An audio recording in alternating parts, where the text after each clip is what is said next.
Start केलं होतं. आणि ह्युमन ब्रेन मध्ये आपण बघितलं होतं the main coordinate centre of the body हे प्रोटेक्टेड बाय द क्रॅनियम. ब्रेनचे काही पार्ट्स इम्पॉर्टंट आहेत. फोर ब्रेन, त्यानंतर मिड ब्रेन आणि त्यानंतर हिंड ब्रेन. मिडल म्हणजे मिडल, हिंड म्हणजे बॅक साईड आणि फोर म्हणजे फ्रंट साईड. हा जो फ्रंट साईड ब्रेन आहे याच्यामधला इम्पॉर्टंट पार्टचं नाव आहे सेरेब्रम. आणि आपण काल बघितला होता. दिसायला कसा असतो सेरेब्रम? बेसिकली सर्क्युलर असतो आणि बिगेस्ट पार्ट ऑफ द काय असतो, ब्रेन असतो, फोल्डेड असतो. त्याला काय असतात, फोल्ड्स असतात. आणि हा जो पार्ट असतो हा रिस्पॉन्सिबल कशासाठी असतो? हॅलो. हो. तर हा जो पार्ट आहे हा मेन थिंकिंग पार्ट असतो. काय असतं? थिंकिंग पार्ट असतो.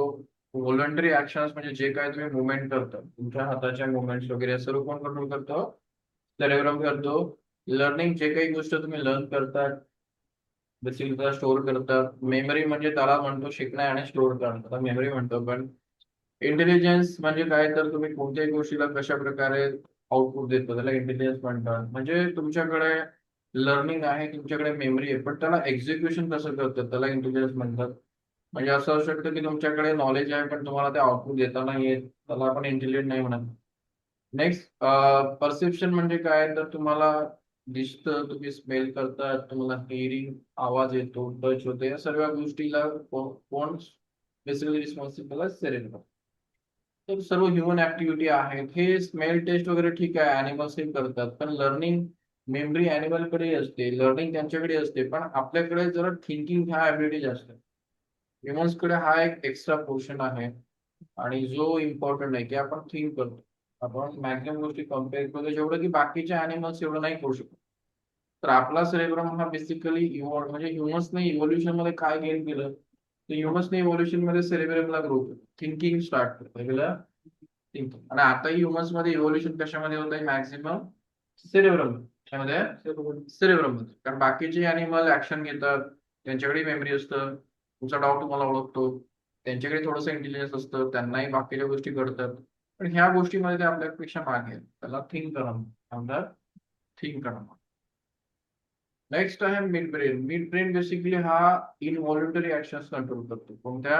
इनव्हॉल्युंटरी. सेरेब्रम ऑल व्हॉल्युंटरी, जे तुम्हाला पाहिजे असतं ते सर्व सेरेब्रम कंट्रोल करतो. म्हणजे मूव्ह करणे, चालणे, पडणे, बरोबर. पण इनव्हॉल्युंटरी जेव्हा गोष्टी येतात तेव्हा ते मिड ब्रेन मध्ये येतात. आणि इनव्हॉल्युंटरीचा अर्थ असतो प्युपिल साईज. तुमच्या डोळ्यावरती जेव्हा लाईट येतो, काय तो लाईट, तेव्हा हा आयरिस असतो आणि ही प्युपिल असते आणि हा तुमचा आय असतो. तर लेन्स वरती लाईट किती फोकस करायचा हा प्युपिल ठरवतो किंवा लेन्स ठरवतो, सॉरी आयरिस ठरवतो. आणि हे कंट्रोल तुम्ही नाही ठरवू शकणार. तुम्ही असं प्युपिलला नाही सांगू शकत की छोटा व्हायचा आहे, मोठा व्हायचा. प्युपिल हे इनव्हॉल्युंटरी आहे, तुमच्या कंट्रोलच्या बाहेर आहे. ती ऑटोमॅटिकली डिसिजन घेतं की लाईट जास्त आला ती छोटं होतं, लाईट मोठा आला ती छोटं होतं, म्हणजे तुमच्या कंट्रोलमध्ये नाही आहे. रिफ्लेक्स मुवमेंट म्हणजे काय? हेडचं तुमच्या हेडला वगैरे काही रिफ्लेक्स ऍक्शन असतात, बरोबर. किंवा तुमच्या डोळ्यामध्ये काही गेलं, नेक वगैरे, अचानक आपण काय करतो? मूव्ह करतो. काय करतो? मूव्ह करतो. तर ह्या अशा अचानक जे रिफ्लेक्स ऍक्शन आहेत हे कोण कंट्रोल करतो? Mid brain. काय करतो? Mid brain. ट्रंक काय असतं? ट्रंक म्हणजे तुमचं हे जे बॉडी पोर्शन असतं त्याला ट्रंक म्हणतात. जसं प्लांटला ट्रंक कसा असतो, हा ट्रंक असतो. आणि मग हे शूट्स वगैरे असतात, रूट्स असतात, त्याला ट्रंक म्हणतात. काय म्हणतात? आणि ते तुमचा मेजर बॉडीचा जो पोर्शन असतो, हँड वगैरे ब्रेन सोडून, त्याला ट्रंक म्हणतात. नेक्स्ट पॉइंट आहे हिंड हिंड ब्रेन. हे बघा क्वेश्चन फोर ब्रेन वरती मॅक्सिमम झालेत आणि हिंड ब्रेन वरती. कारण हिंड ब्रेन फोर ब्रेन मध्ये इम्पॉर्टंट पार्ट आहे, त्याचं नाव सेरेब्रम आहे. इथे क्वेश्चन होणार. सेकंड, हिंड ब्रेन मध्ये सेरेबेलम आहे आणि मेडुला आहे, दोघे इम्पॉर्टंट पोर्शन आहे. मिड ब्रेन मध्ये असं तुम्हाला जास्त डेटा नाही आहे. मिड ब्रेन मध्ये कोण असतो? कॉर्पोरा कॉड्रोजेमिना असतो. ते वगैरे तुम्हाला एवढं डिटेल 10 ला नाही, त्यामुळे तेवढा तो टार्गेटिव्ह नाही. पण सेरेबेलम हे प्रत्येकाला इम्पॉर्टंट पॉइंट आहे. सेरेबेलम म्हणजे काय की हा व्हॉलंटरी ऍक्शन्स करतो. सेरेब्रम ही व्हॉलंटरी ऍक्शन करतो, पण हा बेसिकली विथ प्रिसिजन करतो. काय करतो? जर तुम्ही चालता, जर हा ऍक्शन मध्ये नसेल, तुमचा सेरेबेलम जर ऍक्शन मध्ये नसेल तर तुम्हाला चालता येत नाही, उभं राहता येत. हात हलवणं वेगळं, मी माझे बोट हलवतोय, याला आता तुम्ही तुमचे फिंगर मूव्ह करताय, तर हे कोणाचं काम आहे? सेरेब्रमचं, फोरब्रेनचं. तर तुम्ही चलताय, काय करताय? चलताय म्हणजे तुम्ही बॅलन्स करताय, मग ते कोणाचं काम आहे? सेरेबेलम. कळतंय? वॉकिंग करणं, सायकल राईड करणं किंवा कोणतीही गोष्ट बायसिकल चालवणं, बॅलन्स करणं, हे सर्व ऍक्टिव्हिटीज सेरेबेलम मध्ये असतात. याला हिट झाल्यानंतर तुम्ही उभे राहू शकत नाही. मेंटेनिंग पोस्चर म्हणजे तेच, तुमच्या बॉडीला अपराईट ठेवणं, तुम्ही एका पायावरती उभे राहू शकता, म्हणजे एका पायावरती सर्व वेटला मॅनेज करणं, पेंड होऊन चालू शकता, तुम्ही काही करू शकता. ते कशामुळे होतं? फक्त सेरेबेलम. बॅलन्स म्हणजे बॉडीचा बॅलन्स, बॉडीचा बॅलन्स. आणि बॅलन्स साठी हा काय करतो? हा मसल्सला कंट्रोल करतो. कोणाला करतो? मसल्स. म्हणजे तुम्ही ठरवता की तुम्हाला एका पायावर उभं राहायचंय, तर तो व्हॉलंटरी ऍक्सेप्ट करतो आणि तुमच्या बॉडीला काय करतो? एका पायावरती उभं करतो. कळालं? बॅलन्स. मेडुला, मेडुला हा जो पोर्शन आहे मी सांगितलं होता, हा सेरेब्रम, हा सेरेबेलम, बरोबर? हा सेरेब्रम आणि याच्या इथे पॉन्स नंतर इथे एक मेडुला नावाचा पार्ट असतो आणि स्पायनल कॉर्ड. हा जो पोर्शन असतो मेडुला, मेडुला हा ब्रेनला आणि स्पायनल कॉर्डला कनेक्ट करणारा पार्ट असतो, बरोबर? आणि हा एवढा इम्पॉर्टंट का आहे? कारण हा व्हेरी इम्पॉर्टंट आहे. हा इनव्हॉलंटरी ऍक्शनशी कंट्रोल आहे. जसं मिड ब्रेन इनव्हॉलंटरी ऍक्शन करतो, तसं हा करतो. पण हा बॉडीतल्या सर्वात इम्पॉर्टंट गोष्टी कंट्रोल करतो, जसं ब्रीदिंग. याला जर काही झालं, तुमचं ब्रीदिंग बंद झाला म्हणजे तुम्ही जिवंत राहत नाही. हार्टबीट, तुमचे हार्टबीट हे व्हेरी इम्पॉर्टंट असतात, कारण हार्टबीट नाही करेल तर मग ऑप्शनचा प्रश्न नाही. ब्लड प्रेशर तुमच्या मेडुलाकडनं ऑपरेट केला जातो. सलायव्हेशन म्हणजे तुमच्या माउथ मधला सलायवा. वॉमिटिंग म्हणजे आता तुमच्या बॉडीत असं काहीतरी ऍक्टिव्हिटी झाली की तुमच्या बॉडीला ते अनइझी वाटतंय, तर तुमची बॉडी त्याला आउट करते. काय करते? आणि तुम्ही त्याला किती कंट्रोल करा, तुमच्या बॉडीला आउट करायचंय, तुम्हाला वॉमिटिंग होणारच. तुम्ही तिला स्टॉप नाही करू शकत. तर तो मेडुला इनव्हॉलंटरी डिसिजन करतो, मला ही गोष्ट आउट करायची, तुम्ही आउट करणार. तुम्ही नाही कंट्रोल करू शकत. कफिंग, तुम्हाला एक खोकला वगैरे येतोय, तुम्हाला येतोय, तुम्ही खोकले आहे, बरोबर? ते तुम्ही नाही थांबू शकत. तर मिनिंग काय आहे की ह्या इलॉन्ट्रीच्या इम्पॉर्टंट गोष्टी आहेत: breathing, heartbeat, blood pressure, salivation, vomiting, coughing, ह्या सर्व गोष्टी मेडुला कंट्रोल करतो. आणि इम्पॉर्टंट पार्ट ऑफ द काय आहे? ब्रेन. कळलं? हे सर्व कोणाकडे असतं? हे अॅनिमल्स कडे असतं. सेरेबेलम अॅनिमल्स कडे असतं. फक्त ह्युमन्स कशामध्ये डेव्हलप आहे? ह्युमन्स ह्या गोष्टी डेव्हलप आहे. सेरेब्रम, ह्युमनचा सेरेब्रम हा त्याच्या बॉडीपेक्षा चांगला डेव्हलप आहे. आणि आपण ते डेली काम त्याला डेव्हलप करतोय. तुम्ही दररोज शिकतात. आपण फर्स्ट टू 12 क्लास, आपण फर्स्ट जेव्हा बर्थ घेतो तेव्हापासून तर अप टू 22 इयर पर्यंत स्टडी करतोय. आपण त्याला डेव्हलप करतोय. काय करतोय? मग आपला ब्रेन जनरेशन टू जनरेशन काय होतोय? डेव्हलप होत चालू. काय होतोय? कारण आपण त्याला फिडिंग करतोय. त्याला आपण कॉन्स्टंटली, तुम्ही वाचता, लँग्वेज शिकता म्हणजे काय करताय? तुम्ही त्याला ट्रेन करताय. काय करताय? आता तुम्ही न्यू थिंग ऐकताय की फोर ब्रेन मिड ब्रेन काय असतं, म्हणजे तुम्ही त्याला ट्रेन करताय. तुम्ही जेवढं ट्रेन करणार तसं तुमच्या पुढची जनरेशन ट्रेन करताय, पुढची जनरेशन ट्रेन करताय. तो इव्हॉल्व होतोय. काय होतोय? इव्हॉल्व. आणि तुमचं जनरेशन हे बेसिकली तुमच्यापेक्षा पुढचं जनरेशन स्मार्टच असणार आहे, कारण इव्हॉल्युशन होतं. काय होतंय? इव्हॉल्युशन होतं. चला मोहन, काही प्रश्न आहेत का? कळलं सर. बरोबर. मग ब्रेनचे फोर ब्रेन, मिड ब्रेन आणि हिड ब्रेन, सीबीएसई एकदम शॉर्ट मध्ये चालतोय आणि तेवढंच आहे. ओके. पॉन्स आपण बघितलं होतं, हा सेरेबेलम, हा पॉन्स आणि हा मेडुला, बरोबर? आणि हा सेरेबेलम. तर पॉन्स बद्दल आपण नंतर बोलतोय. पॉन्सला मी डायरेक्ट म्हटलं होतं रिले सिग्नल. रिलेचा अर्थ सायन्स मध्ये स्विचिंग असतो. काय असतं? स्विचिंग असतो. हा, तो सेरेबेलम मध्ये कोऑर्डिनेशन करणं, हा बिग ब्रेन आहे, हा स्मॉल ब्रेन आहे, या दोघांमध्ये प्रॉपरली कोऑर्डिनेट करणं. मला वाटतंय बॅलन्स करावा एका पायावरती, त्याला बॅलन्स करणार सेरेबेलम. दोघांमधले कोऑर्डिनेट हे करणं, दोघांना म्युच्युअली काय करणं? कनेक्ट करणं. हे कोणाचं काम असतं? पॉन्स. मतलब पॉन्स म्हणजे तुमच्या ब्रेन मध्ये लगेच डिसिजन स्विच करणं. बेसिकली हा पॉन्स असतो, हा स्लीप आणि रेस्पिरेशन मध्ये इन्व्हॉल्व असतो. तुम्ही जे झोप घेतात, तुम्ही जे झोप घेतात, आपल्या ब्रेनच्या स्लीप सायकल असतात, 3 किंवा 4 मेजर सायकल्स असतात. तर स्लीप मध्ये हा पॉन्स काय असतो? आपल्याला हेल्प करतो. पॉन्स हा स्लीपला कंट्रोल. रेस्पिरेशन तुम्ही जे करताय, रेस्पिरेशन जे तुम्ही करताय त्यालाही स्विचिंग इम्पॉर्टंट असतं, पॉन्सेस मध्ये करतो. ब्रीदिंग वेगळं, ब्रिदिंग वेगळं, हार्टबीट वेगळं, बरोबर. कळतोय पॉइंट? बरोबर. मग हे सर्व इनव्हॉल्युंटरी आहे. हा इनव्हॉल्युंटरी आहे, झोप तुम्हाला डायरेक्ट लागते. तुम्ही म्हणाल म्हणून झोप लागत नाही. आता मी जर म्हटलं मला लगेच एका मिनिटात झोप लागली पाहिजे, ते आपल्या आउट ऑफ कंट्रोल. ते आउट ऑफ, हाही काय काम करतो? इनव्हॉल्युंटरी काम. मेडुला फुल इनव्हॉल्युंटरी काम करतो, सेरेबेलम हा व्हॉलंटरी काम करतो, आणि मेन पर्पज असतो बॅलन्सिंग, बरोबर. सेरेब्रम हा थिंकिंग सर्व ऍक्शन करतो, आणि जे बाकीचे बॅलन्स सोडून ज्या सर्व ऍक्टिव्हिटी आपण करतो ते सेरेब्रम असतो, म्हणतो सेरेब्रम. मिड ब्रेनचं मेन काम काय असतं की reflex, action, neck, trunk, head वगैरे. कारण प्युपिल का, कारण तुमचा हा जो मिड ब्रेन आहे इथून हे तुमचे डोळे असतात ना, इथे क्वाड्रॉ जेवण असतो, हा लेफ्ट ब्रेन राईट ब्रेन. तर तुमचा राईट आय हा लेफ्टला कनेक्ट असतो आणि हा राईटला. अशा प्रकारे तुमचा इथे मिड ब्रेन असतो, इथे सेरेब्रम असतो, आणि इथे पॉन्स आणि मेडुला असतो. म्हणजे तुमच्या एक्झॅक्टली डोळ्याच्या मागे क्रॉस कनेक्शन होऊन बॅक साईडला कनेक्शन असतं मिड ब्रेन मध्ये. कळतंय? म्हणून तुमचा मिड ब्रेन हा डोळ्याशी कनेक्टेड असतो. कोणाशी कनेक्टेड असतो? डोळ्याशी कनेक्टेड. तुमचा बॅक साईड जर तुम्ही असं बघितलं, तुम्ही जनरली बघितलं असेल, हा एक सेरेब्रम आहे आणि ह्या डोळे. कोणाच्या डोळ्यांना चष्मे लागल्यानंतर शक्यतो जनरली बॅक साईड दुखतं. कधी बघितलंय का की कोणाचे डोळे जर स्ट्रेन होत असले ना, तर डॉक्टर त्याला विचारतो इथे बॅक साईड दुखतं का, तर यस. इथे दुखण्याला बॅक साईड नाही म्हणत. तुमचा ब्रेन हा सेरेब्रम आहे, हा समोरून बघताय तुम्ही, बरोबर. तुम्ही इथे इथे दुखवताय, तुम्हाला मायग्रेन असू शकतो. फ्रंटला दुखताय म्हणजे तुम्हाला थोडस फटी वगैरे असू शकतो. पण तुमचा बॅक साईड जर दुखतोय, हा बॅक साईड इथे इथे तुमचा नेक आहे, बरोबर. हा जर दुखतोय म्हणजे तुमच्या डोळ्याचे कनेक्शन मिड ब्रेन मधनं गेले. हा तुमचा व्हिज्युअल एरिया, म्हणजे तुमच्या डोळ्यांना त्रास होतो. ते प्रॉपर काम नाही. समजा तुम्हाला म्हणजे न्यूरोसर्जन वगैरेला कळतं की तुमचं डोकं दुखतं कसं आहे. बॅक साईड, टेम्पोरल का फ्रंट लोबला दुखतंय का, टेम्पोरल लोबला दुखतंय का, ऑसिपिटल लोबला दुखतंय, कुठे दुखतंय. ठीक आहे. तर मिड ब्रेन हा रिलेटेड टू ब्रेन, हेड वगैरे असं कनेक्टेड. मला वाटतं आपण बऱ्यापैकी डिस्कशन केलेलं आहे, बरोबर.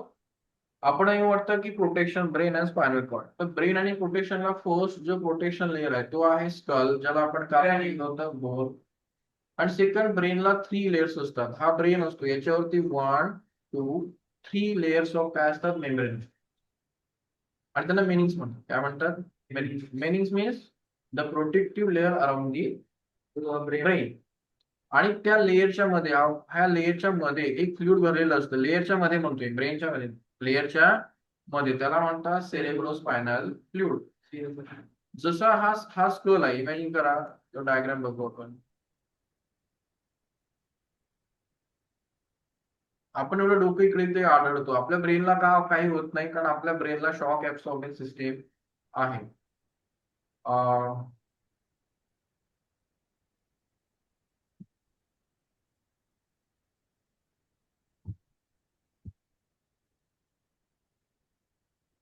तो त्याच्याकडे ए आहे, बरोबर.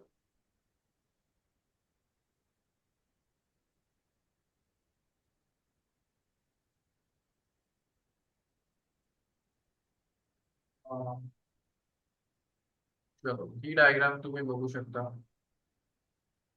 डायग्राम मध्ये नीट बघा काय दिसतंय तुम्हाला. तर हे बघा, या डायग्राम मध्ये तुम्हाला दिसतंय हा तुमचा ब्रेन आहे. ब्रेनच्या वरती हे जे दिसतंय तुम्हाला, हे मेनिंग्स आहे, दिसतंय. 1, 2, 3 हा पहिला लेअर आहे. हे J dot dot dot dot दिसतं ना ब्लॅक कलरचा, हा बोन आहे. काय आहे? बोन. बोन कसा दिसतो? Dot dot dot dot. हा येलो लाईन वरचा एक लेअर आहे, नंतर त्याच्या खाली एक लेअर आहे, त्याच्या खाली एक लेअर, आणि त्याच्यामध्ये ब्ल्यू कलरचं काय आहे, सेरेब्रोस्पायनल फ्लुइड आहे. दिसतंय ब्ल्यू कलरचं? तर स्कलच्या वरती असतो की आत? कोणता?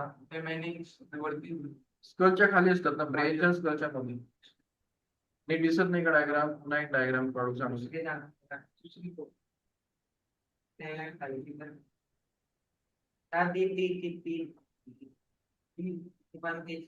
चला, आता ह्या डायग्रामला तुम्हाला गोष्टी कळायलाच पाहिजे. हा तुमचा ब्रेन आहे, कट सेक्शन आहे, दिसतंय. हे तुमचं डोकं आहे आणि त्याला कट केलेलं आहे ना. कट केलेलं डोकं तुम्ही इथे बघताय. तर हा तुमचा बोन आहे, ज्याला तुम्ही म्हणतात की स्कल. स्कलच्या मध्ये पहिला लेअर असतो ड्युरॅमॅट, त्याला म्हणतात ड्युरॅमॅट. ड्युरा मॅटर म्हणतो अरेक्नॉइड असतो. काय असतो? अरेक्नॉइड. तो ड्युरा मॅटर मध्ये तुम्हाला ब्लड वेसल दिसणार नाही, कारण तिथे ब्लडचा सप्लाय नसतो ना, हार्ड असतो जरा. म्हणजे स्कलचं डायरेक्टली कनेक्शन बोनचं कोणासोबत असतं? एक हार्ड मॅटर सोबत असतं, ड्युरा मॅटर. अरेक्नॉइड जरा पोरस असतो, त्याच्यामध्ये ब्लड सप्लाय आलेला असतो. आणि खाली पाय मॅटर असतो. ही जी लाईन दिसते ही पाय मॅटर असतो. आणि या तिघांच्या मग हा ब्रेन आहे. ड्युरा मॅटर म्हणजे जर कोणाला ब्रेन सर्जरी करायची तर त्याला आधी बोनला कट करावं लागतं, नंतर ड्युरा मॅटर कट, नंतर पाय मॅटर कट, त्यानंतर ड्युरा मॅटर ऍक्टिव्हेट पाय मॅटर कट केलं की तुमचा ब्रेन ओपन. पण काय स्कल तो ओपन होणारच आहे ना. बरं, आपल्या रिपेअर कसं करतो? कशाला?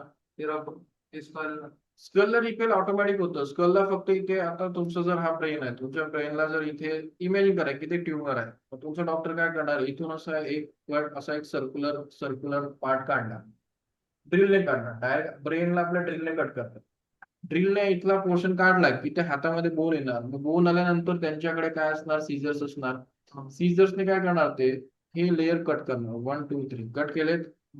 आणि मग तिथं डायरेक्टली काय करणार? हा जो जो ट्युमर आहे त्याला डायरेक्टली कट करणार लेझरने आणि काढून टाकणार. आणि काही नाही, हे लेअर इथे फक्त ठेवून देणार. आणि जर मोठं असेल तर टिचेस मारणार. आणि ह्या बोनला इथे ठेवलं की जे नट असतात ना, नट प्लेट, मारून देणार. बोन आहे तर त्याला काय नाही. असे आपल्या हातांना वगैरे नट्स मारतात, त्याला नट्स मारले, संपलं प्रश्न. मग 1 दीड महिन्यात ते नट काढून टाकणार, संपलं, बोन कनेक्टेड. जनरली आपण फक्त ते ट्युमर काढतात, मग ते ऑटोमॅटिक हिलिंग होतं, ऑटोमॅटिक हिल होतं. जसं तुमच्या हातातलं बोन 1 महिन्याने जुडतं, सेम स्कल 1 महिन्याने कनेक्ट होऊन जातं. कळालं मग? हा.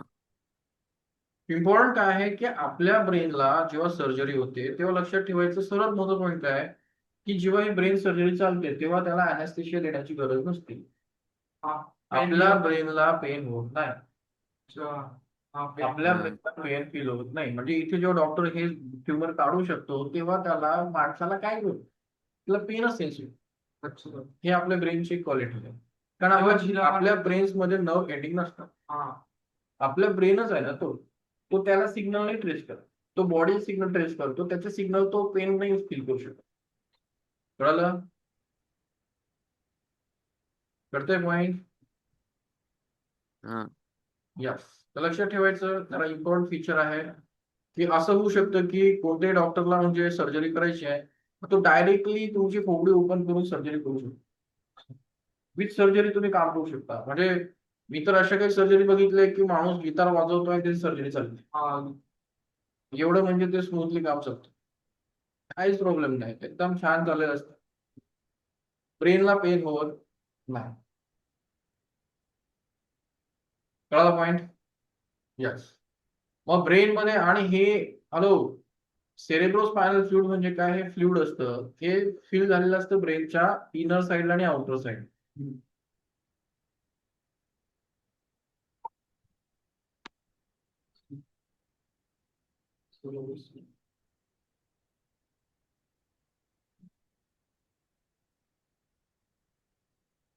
हे बघा, हा एक पर्सन आहे, त्याच्या बॉडीमध्ये फक्त ट्रॅक काय केलेला आहे की जो सेरेब्रोस्पायनल फ्लुइड असतो एक फ्लुइड असतो, आणि तो तुमच्या स्पायनल कॉर्ड दिसतो हा ब्ल्यू कलर, हा ब्रेनच्या बाहेरही कशामधनं फिरत असतो? वेनिंग्स मधनं. कशातनं? हा तुमच्या ब्रेनला बाहेरूनही कंट्रोल करतो, ब्रेनच्या मध्येही त्याला काय असतात? कॅव्हिटी असतात. आणि स्पायनल कॉर्ड हा पूर्ण फिरत असतो. काय असतं? फिरत असतो. मग जसं इमेजिन करा की आता तुमच्या ब्रेनला इथे शॉक लागला, तुम्ही पडला, तर झटका कोणाला बसणार आहे? आधी फ्लुइडला. कोणाला? फ्लुइडला झटका बसल्यानंतर काय होतं? फ्लुइड हा शॉक ऍब्सॉर्ब करतो. फ्लुइड हा शॉक, आणि तो एनर्जीला काय करतो? आता तुम्हाला इथे हॅमर झाला, तुम्हाला हॅमर झालं की त्या एनर्जीला तो पूर्ण फ्लुइड मध्ये डिस्ट्रीब्यूट करून टाकतो. आणि जशी एनर्जी फ्लुइड डिस्ट्रीब्यूट होते पूर्ण ब्रेन स्पॅनल मध्ये, तुमच्या ब्रेनला डॅमेज होत. आपल्या ब्रेनचे एक युनिक फीचर आहे, किंवा मॅक्सिमम सर्व ब्रेन तसे असतात. कळालं? मग आपण पडल्यानंतर थोडं रस्त्यावरती कुठेही आपण एवढा आदळ आपण करतो, आपल्या ब्रेनला काही का होत नाही. त्याचं सिम्पल रिझन आहे की आपल्याकडे सेरेब्रोस्पायनल फ्लुइड असतो, तो इफिशियंटली काम करतो. कळालं पॉईंट? हा. आमच्याकडे एक बेसिकली मॅडम होत्या, त्यांचं इथे नाकाचा पोर्शन आहे ना, हा सिअर इथून इथून इथून तो इथून सेरेब्रोस्पायनल फ्लूइडचं त्यांचं असं लिकेज होत आहे नाकात. म्हणजे त्यांना सर्दीसारखं वाटायचं, डॉक्टरना वाटायचं सर्दी वगैरे होते, पण त्यांचा इथून हा सेरेब्रोस्पायनल फ्लूइड नाकातनं घ्यायचं. मग ते नंतर डिटेक्ट झालं की त्यांना डोक्याला त्रास होऊ लागला, हेडॅक वाढायला लागलं. मग तेव्हा ते कळालं की तो सर्दीचा त्रास नाही आहे, तो सिलिओसिस लीक होत फ्लूइड, आणि त्यांना ते इन्फेक्शन वगैरे सारखं होत आहे, डोकं दुखत आहे. म्हणजे तो व्हायटल सिस्टीम आहे का, तुम्हाला आजार काही होऊ शकतो, मला ते कसंही होऊ शकतं. इंजुरी झाली असेल काही आणि ते त्यांना तसं ते. मग सीएफसी काय आहे, तर सीएफसी काय आहे, फ्लूइड आहे, ते शॉक ऍब्सॉर्ब करणार, स्पायनल कॉर्डला प्रोटेक्ट करणार. स्पायनल कॉर्ड हा व्हर्टिबल कॉलमच्या मध्ये असतो आणि त्याच्यामध्ये सीएफसी फिरतं. दिसतंय सीएफसी? हा. म्हणजे बाहेर काय आहे, स्पायनल कॉर्ड आहे. काय आहे? स्पिनल कॉर्ड म्हणा, स्पायनल कॉर्ड बघितलंय कसं आहे? स्पायनल कॉर्ड बघितलंय, व्हर्टिबल कॉलम.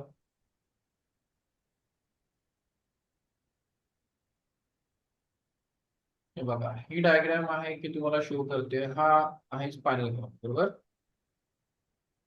किती इकडे लक्ष द्यायचं. तो पार्ट ऑफ द तुमचा सिलेबस नाही, ते एक्स्ट्रा बॉडी पार्ट माहिती असली पाहिजे म्हणून आपण बोलतोय, बरोबर. व्हर्टिकल. तर हा तुमचा व्हर्टिकल कॉलम आहे. तुमच्या पाठीचा जो कॉलम असतो त्या छोट्या छोट्या व्हर्टिब्री म्हणतात, त्याला व्हर्टिब्री म्हणतात, त्याला मणके म्हणतात. आणि त्यांना खाचा असतात, काय असतात, आणि त्या खाचांमधनं हा जो येलो कलरचा चाललाय तो स्पायनल कॉर्ड आहे. आणि त्यांच्या त्या छोट्याशा ओपनिंग्स मधनं बाहेर निघतो. दिसतोय हा? मी सांगितलं होतं, हा कोणता साईड आहे, फ्रंट साईड आणि back side, dorsal side, front side आणि बॅक साईड. म्हणजे तुमच्या एवढा स्पायनल कॉर्ड प्रोटेक्टेड असतो की तुमच्या इथे झटके बसतात. पाठीवर पडला तर कशावरती झटके बसतात, व्हर्टिब्रीवर. त्याला बॉडी ऑफ व्हर्टिब्री म्हणतात. आणि ही डिस्क असते, म्हणजे तुम्ही जेव्हा काहीतरी ऍक्टिव्हिटी करतात तेव्हा तुमचा वन व्हर्टिब्री दुसऱ्यावरती काय होतं, स्लाइड होतो का, का नाही होत, कारण त्याच्यामध्ये काय असते, डिस्क असते. काय असते, डिस्क असते. मग डिस्कमुळे काय होतं, कुशनिंग इफेक्ट क्रिएट होतो. म्हणजे तुम्ही जेव्हा पाठीला कसे हलवतात, मूव्ह करतात, ऍक्टिव्हिटी करतात, तेव्हा ही डिस्क तुम्हाला काय करते, ऍज अ कुशन म्हणून काम करते. आणि एका व्हर्टिब्रीला दुसऱ्यावर स्लाइड होते नाही. आणि मॅक्झिमम लोकांची हीच खराब होते. सटकते म्हणजे ती खराब होते आणि मग प्रॉब्लेम्स. म्हातारे लोक काय, म्हातारे लोकांसाठी तसं काय नाही. जेव्हा ऍक्सिडेंट होतो तेव्हा चांगल्या लोकांची जी व्हर्टिब्री खराब होतो. ते काही ठरलेलं नाहीये की तुम्हाला होणार नाही. तुमचा जर एक मेजर ऍक्सिडेंट झाला तर हे तुटतात. इथे प्लेट लावावं लागतात, मेटलच्या. काय लावावं लागतात, प्लेट. मॅक्झिमम लोकांच्या पाठीत मेटलच्या प्लेट असतात.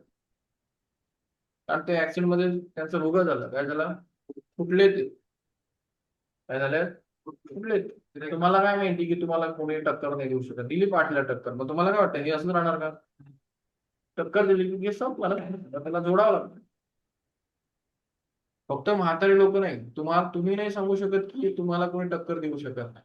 आणि गॅरंटी ना, तुम्हाला ऍक्सिडेंट झाला काय झाला काय, का असं आहे तुमचं, सर आमचा ऍक्सिडेंट होऊ शकत नाही आयुष्यात, असं रूल आहे का, नाही. नाही.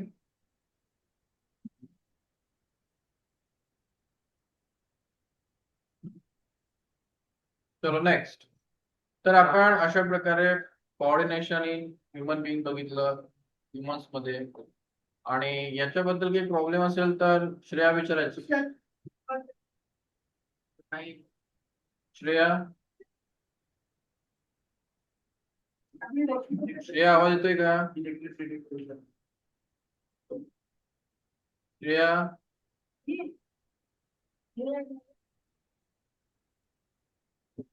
कोऑर्डिनेशन इन प्लांट्स, मोहन आवाज. हा येतोय सर. श्रेया आवाज नाही येतोय, श्रेया. नाही ना. चला, तर कोऑर्डिनेशन इन प्लांट आपण ऑलरेडी बघितलं होतं ना मोहन, हा, हो का नाही, नाही. हे वाला प्लांट मध्ये नाही बघितलं. ठीक आहे. इथे सर वरती नाही प्रॉब्लेम.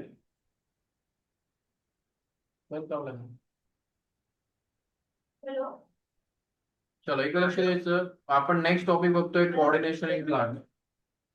तर बघा कोऑर्डिनेशन प्लांट मध्ये plant lack of nervous system and muscles. Plant कडे बेसिकली ब्रेन, स्पायनल कॉर्ड किंवा पेरिफेरल सिस्टीम नसते. त्यांच्याकडे नर्वस सिस्टीम हा पार्टच नाही. त्यांच्याकडे मसल्स हा कन्सेप्ट नाही. बरोबर. मग प्लांट्स रिस्पॉन्स कशाने येतात? त्यांचा रिस्पॉन्स हा स्लो असतो. काय असतो? आपल्यासारखे ते लगेच रिॲक्ट करत नाही, बॉडीला मूव्ह करू शकत नाही. त्यांचा रिस्पॉन्स स्लो असतो आणि तो केमिकल्स मुळे असतो, कारण हार्मोन्स हे स्लोली रिॲक्ट करतात. तुमची बॉडी मागच्या 10 दिवसामध्ये किती ग्रो झाली तुम्ही सांगू शकत नाही, कारण तुम्हाला कळतच नाही. तुमची body day by day, hour by hour काय करत असते? ग्रोथ, एजिंग करत असते. एजिंग पेक्षा ग्रो करत असते आणि ते तुम्हाला कळतही नाही. त्याच्यामुळे तो तुमच्या बॉडीचा रिस्पॉन्स एकदम स्लो असतो. काय असतो? आणि हार्मोन्स हे जनरली काय करतात किंवा केमिकल कोऑर्डिनेशन स्लो काम करतात. फील होत नाही. प्लांटही स्लोली ग्रो करतो, मला कधी कधी फीलही होत नाही की ते ग्रो करतात. मग प्लांट हे स्लो रिस्पॉन्स करतात कारण त्यांच्याकडे केमिकल कोऑर्डिनेशन असतं. केमिकल कोऑर्डिनेशन हे हार्मोननेच होतं. हे हार्मोन्स मग प्लांटला काय करतात? मुवमेंट देतात. काय देतात? मुवमेंट. म्हणजे प्लांट काही चालत नाही, मुवमेंट. ते फक्त काय करतात? ग्रो करतात. काय करतात? ग्रो करतात. समजलं? ग्रो करणं म्हणजे काय? बॉडीला वाढवतात, ग्रो करतात. एजिंग पेक्षा grow. Next, movement of plant. मग प्लांट कोणकोणत्या मुवमेंट करू शकतात? तर बेसिकली प्लांट ह्या ट्रॉपिक मुवमेंट करतात. त्याला ट्रॉपिझम म्हणतात. काय म्हणतात? ट्रॉपिझम. मग ट्रॉपिझमचा मिनिंग काय? प्लांट ग्रोथ रिलेटेड मुवमेंट करतात. जिथे मुवमेंट होणार त्याचा अर्थ ग्रोथ. ग्रोथ होणार म्हणजे मूव्ह करणार. काय करणार? मूव्ह करणार. आज प्लांटचं ब्रांच इथे होतं, आज प्लांटचं ब्रांच इथे होतं, 4 दिवसांत इथे झालं म्हणजे त्याने ग्रो केलं ना, म्हणजे ते मूव्ह झालं. म्हणजे काय झालं? मूव्ह झालं. याला म्हणतात ग्रोथ रिलेटेड मुवमेंट. प्लांट असे मुवमेंट करतो की त्यात ग्रोथ होत नाही. जसं सनफ्लावर, इथे सन असतो आणि हे सनफ्लावर प्लांट असतं. इव्हिनिंगला ते सनफ्लावर प्लांट इकडे होतं, त्याचं काय होतं? डायरेक्शन चेंज होतं. ग्रोथ नाही झाली, फक्त डायरेक्शन चेंज होत आहे. त्याला त्याला नास्टिक मुवमेंट म्हणतात. समजलं? बघू. सध्या ट्रॉपिक मुवमेंट मध्ये ग्रोथ रिलेटेड मुवमेंट बद्दल बोलतोय आपण, त्याला ट्रॉपिक मुवमेंट म्हणतात. काय म्हणतात? ट्रॉपिक. ज्या मुवमेंटमुळे ग्रोथ होतो त्याला म्हणायचं ट्रॉपिक. ट्रॉपिक मुवमेंट किंवा ट्रॉपिक. क्लिअर आहे? In response. आणि हे प्लांट ग्रो का करतात? कारण तिथे स्टिम्युलस असतो. विदाऊट प्लांट ग्रो करत नाही. प्लांट सनलाईट कडे ग्रो करतं कारण सन असतो. पाण्याकडे ग्रो करतं कारण पाणी असतं. रूट्स अशा कुठेही ग्रो नाही करत, सेम कुठेही ग्रो करत नाही. त्याला लागतो स्टिम्युलस आणि त्या स्टिम्युलसला ते फॉलो करतात. त्याच डायरेक्शन ते फॉलो करतात. एक तर स्टिम्युलस कडे जाणार किंवा स्टिम्युलसच्या अपोजिट जाणार. काय बोललो मी? एकतर ते स्टिम्युलस कडे डायरेक्टली मूव्ह करणार किंवा त्याला अपोजिट डिरेक्शन काय करणार? मूव्ह करणार. म्हणजे ट्रॉपिक मुवमेंट ह्या डायरेक्शनल असतात. इन डायरेक्शन और अपोजिट डायरेक्शन. इन डायरेक्शन असेल तर आपण त्याला पॉझिटिव्ह ट्रॉपिझम म्हणतो. त्याच्या अपोजिट जात असेल तर निगेटिव्ह ट्रॉपिझम. बरोबर. नेक्स्ट असतं स्टिम्युलस. काय असतो? स्टिम्युलस. स्टिम्युलसला असतं गोष्टी काय झालं? रिॲक्शन चालेल असतं. कळलं? हा, डॉक्युमेंट सबमिट करायचे. ओके, कुणाकडे द्यायचे? सांगितलं नाही. बघू.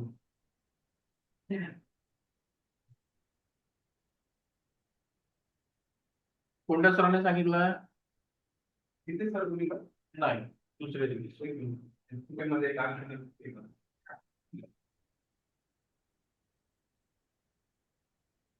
चलो, दिसतंय का मग? हा.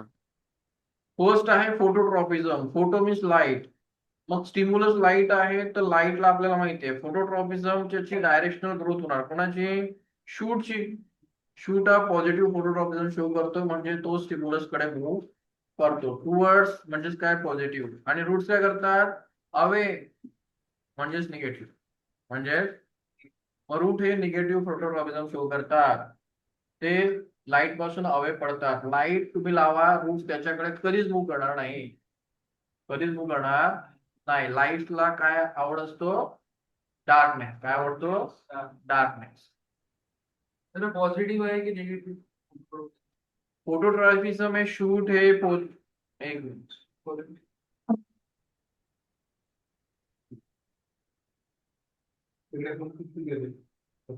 कोणाचं आहे गोदरेज हायस्कूल आणि कोणत्या क्लासचं आहे एट स्टँडर्ड.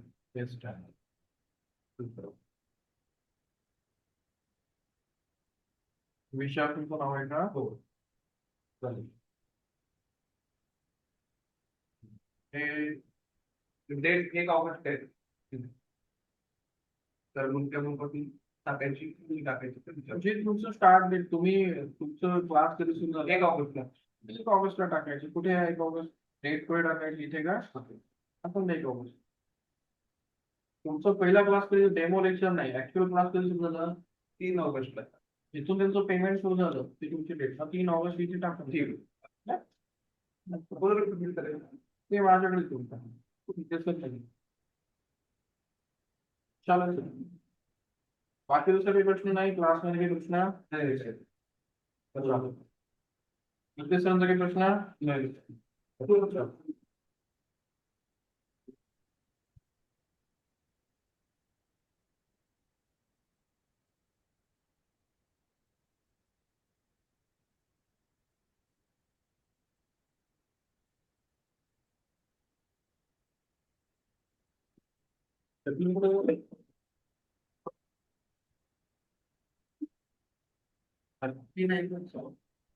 असतो दोघांचा एकदम छान वाटला दोघं फोटो लावून एक जरा जास्तच मुलं वाढले वाटतात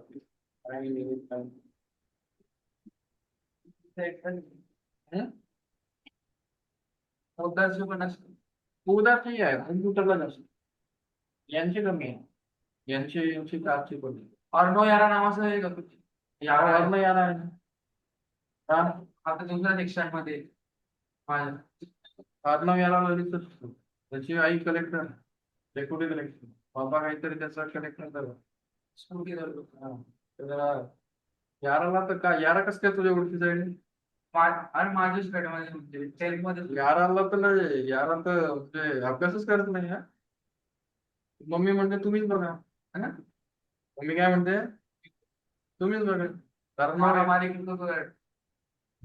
म्हणजे काय त्याची मम्मी म्हणते की आमचा मुलगा आणि आता काय करणार यारा ललित सरकडे ची मम्मी डेप्युटी कलेक्टर वाटत है ना. मग भारी भरतो तर हा यार यार हा असं येतो 10वीत ललित सरकडे येतो. ललित सर ठीक आहे. जशी मम्मी डेप्युटी कलेक्टर आहे मुलाला काही येत नाही. मम्मीने हात जोडले त्याला. मम्मीने काय केलं हात जोडले फक्त त्याचं भविष्य कोणावर झालं माहिती काय ललित सर आहेत ना त्यांच्यावरती भविष्य होतं. ललित सर म्हणतात मी किधरलो त्या मी सोडतो. मी म्हणतो नाही नाही आता 10वी करून घ्या. फक्त एक 9वीला आला होता आपल्याकडे उदारचं आणि तो 10वीला होता. त्यांना म्हटलं फक्त 3-4 महिने राहिले सर आता एवढं करा त्याला बाय बाय करून द्या. त्याचं म्हणणं आहे की मीच पॅरेंट झालोय म्हणे म्हणजे खतरनाक आहे तो म्हणजे खतरनाक आहे सर म्हणाल करा सर आता एवढं तुमच्यावरती आहे. मम्मीने त्याने सोडून दिलं होतं सरांनी त्यांनी रिक्वेस्ट केली सर द्या सरांना द्या ते बंद झालं होतं ट्युशन. त्यांनी रिक्वेस्ट केली की सर ते ललित सर आम्हाला द्या खरं नाही तो फेल होऊन जाईल. ठीक तुला कसं काय माहिती तो आपल्याकडे यारा मी एकदम नाव बघितलं होतं मग मी म्हणलं की माझ्या शाळेत पण एक यारा का मला विषय वाटलं होतं यारा आहे काय नाही कलेक्टरचं पोरग आहे म्हणे बापरे असं वाटत नाही म्हणजे नाही वाटत नाही ते पण आहे त्याचे आई वडील म्हणे हप्त्यात ना 1-2 दिवस त्याला फक्त देतात अर्धा घंटा वगैरे पूर्ण हप्ता ते म्हणतात तुम्हीच बघ आणि ते म्हणजे 20 पॅरेंट झालंय म्हणे त्याचा स्कूलचं काय चाललंय काय करतो टीचर काय म्हणताय तेवढं तुम्हीच बघा आम्हाला वेळच नाही. जाऊ दे यांचे कमी आहे आपल्याकडे सर्वात कमी ना उडरी गुरुकुलचा फक्त तू एकच आहे आणि ऑनलाईन मध्ये एक आहे ऑफलाईन मध्ये बस 2च क्लास 7वी काय 7वी 8वी तर टॉपर एक हा 7वी 8वीचे लोक